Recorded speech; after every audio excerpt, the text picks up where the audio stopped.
What's up, everybody? Jeff Lemieux here with the most popular man on Twitter, Taylor Twellman, who is going to be alongside John Champion for the call of Sunday afternoon's meeting between the Revs, Sporting Kansas City, national television, 3 p.m. Eastern time on ABC.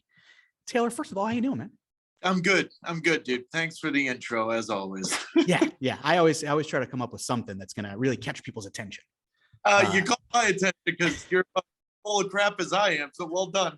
Hey, engagement's engagement, man. Doesn't matter what people, as long as people are talking about you. That's a good point. Taylor, look, Revs, Sporting KC, these were two of the best teams in MLS last season, which I assume is why ABC probably jumped on this game. The Revs won the Supporter Shield with an MLS record, 73 points. Sporting Kansas City finished fourth in the Shield race. They had the second best attack in MLS behind the Revs, but both of these teams gotten off to slower starts in 2022. So as we're heading into the summer months here, we kicked off June. These months can be all important in Major League Soccer. So I just want to get your thoughts, kind of one storyline you're paying attention to with each of these teams as they're heading into the summer, trying to get things really on track. They're both struggling, Jeff, right? And yet, if I had to put money on one team over the other being able to turn the corner and rectify the season, naturally, it's the New England Revolution, just because the pieces are there. Now, people are listening to this saying, well, what are you talking about? Matt Turner's leaving. Adam Buxa was just sold. Yet, you look at Sporting Kansas City, big injuries to Gadi Kinda, big injury to Polito, right? So, you can't lose two DPs and try to rectify that. That's extremely difficult. The Revs transfer window this summer is going to be very interesting to me. Very interesting, because they've got an opportunity with the money that they've had, $20+ million in transfer fees over the last 12 months, where now all of a sudden they can bring in a legitimate goal scorer if they want to, like a Buxa, and or a center back to clear up the roster and to make it deeper in their level. So I'm looking at what the Revolution are going to do. You still got Carlos Seal, one of the best players in Revs history, best players in the league. Gustavo Bo's coming back. They've got enough pieces to rectify more than Sporting Kansas City does. The New England Revolution is arguably the biggest storyline this summer of what I'm going to be watching and how they change the course of their season, because who knows whether or not this is the last year Bruce Arena does this. And if it is, he's going to want to go for it. And what kind of player is that? Jeff, that's the biggest storyline for me. Yeah, the Revs have said they're planning to be active this summer. They obviously have the funds as they say goodbye to a couple of really key pieces, like you mentioned, and Matt Turner, Adam Buxa. They have already done a little bit of the work ahead of the summer, some important additions with guys like George Petrovic and Dylan Barrero. We're expecting to see George Petrovic likely make his MLS debut on Sunday. He's made a couple of Open Cup appearances. We could see Dylan Barrero make his first MLS start. He's made a few substitute appearances. So these are two young guys coming into MLS, seemingly really high ceilings, but obviously they're going to need some time to adjust. So if we see these guys on the field on Sunday, what are you going to be looking for from guys like Petrovic and Barrero at Children's Mercy Park? I already love what I see from Barrero. I already love it. It's into the weeds, but I think the listeners may appreciate this. Watch Barrero when he gives up the ball, keeps possession. His first two steps every single time is to the goal. He knows where the goal is. He's always trying to attack. He's extremely dynamic and explosive. All of those buzzwords you want to use. Does he maybe need a little bit of time? Sure. I think it's going to be a real good signing. I really do. There's something to that I like what I see. Petrovic, we don't know yet. Obviously, he's a young one, but I love signing players that want to still prove something. The reason why Adam Buxa was just sold for $8 million plus is the fact that he wants to go to a World Cup. He wants to prove himself. It's not a player at the tail end of his career. It's a player at the early part of his career trying to use MLS and the Revolution as a stepstone. That's what Petrovic and Barrero are trying to do. That's why they got them, because they see what the Revolution business model is now over the last 2 years. And so I'm very interested to see what Barrero turns into. He's got a lot of Tajon Buchanan's qualities. There may be a little bit more quality in the final third from him. I don't know that yet. We haven't seen enough, but I am very intrigued to see what he brings to Bruce Arena and this team, because I think there's an element there that they were missing without Buchanan, and now they get it with Barrero.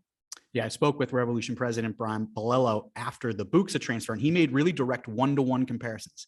said when a player like George Petrovic sees what the Revs were able to do with Matt Turner and move him on to a big club, that attracts him to New England. When Dylan Barrera is able to see what the Revs did with Tajon Buchanan, move him on to a big club, that attracts him. And that's kind of the transfer model at this point.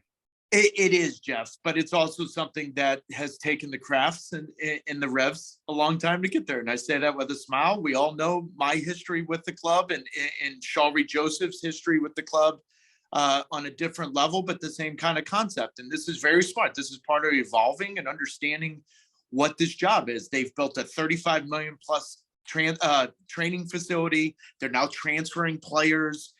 They're understanding what it means to be a player in the world market. So you tip your cap to the Revolution from learning from their past mishaps, so to speak, and mistakes and doing this now. You got Matt Turner going to Arsenal. Every single time Matt Turner plays, whether it's in whatever competition or becomes their starter, the Revolution is going to be named. Tajon Buchanan is going to be named every time. And now Adam Buksa, who's on the forefront of going to the World Cup with Poland, and the Revolution is going to be named every single time he suits up. Dude, you can't do anything better than that regarding your marketing and putting yourself on the world market. And so good on the Revs and good on the Crafts for joining the game. And then finally, just coming back to this matchup on Sunday. These two teams haven't met, New England and Kansas City, for more than 3 years because of COVID, a whole host of reasons. In fact, Brad Friedel was still the Revs head coach the last time these two teams met in April 2019. That game was absolutely wild. Revs finished with 9 men, finished 4-4. Maybe we're not going to see a 4-4 game on Sunday, but what are you expecting to see in terms of the way you're expecting this game to play out on Sunday? It's going to be interesting because I don't know what to expect from Sporting Kansas City, and that's a rarity for me, right? Because with Peter Vermees at the helm, more often than not, I mean, 9 out of 10 times, you can tell and dictate and predict what kind of game you're going to get. I don't know with them. And so it's more of the onus is on the Revs of saying, listen, you've had a little bit of a break. What do you look like? What's the team energy like? Now that you know another player has moved on in Buksa, where's the group mentality? I'm more intrigued again to see what the Revolution are, because if we see a positive performance, then it gives me an indication the Supporter Shield winners are coming back. But the game I did in Atlanta, that isn't the Revolution that I saw last year when the Supporter Shield. There's still moments where they're indifferent. There's moments where they're unsure of themselves. And it shouldn't be the case with the quality of players that they have, with the understanding of Bruce Arena's system that they have. And yet there's still moments where they lose their runners, they're lackadaisical, they give up goals. So I think we get ourselves an exciting game. 4-4 with 9 men. I doubt that. But ABC would like it. Well, first off, ABC will take that right now. Outside, I don't care what do I have to do. I'll take that game. But Jeff, I think it's a game that both managers need to get 3 points and get a result because they want to rectify it and turn this thing around. And Jeff, the last thing I'll leave you is this. You've been around this league a long time. I've been around this league a long time. Traditionally, you look at August 1st and say that's the turning point for the season, make late season runs. There's more teams in the league now. You can't do that. Early June is when now, if you're struggling, you kind of got to do it now. You kind of got to figure it out now. And that's why I think Sunday's game's intriguing for both parties.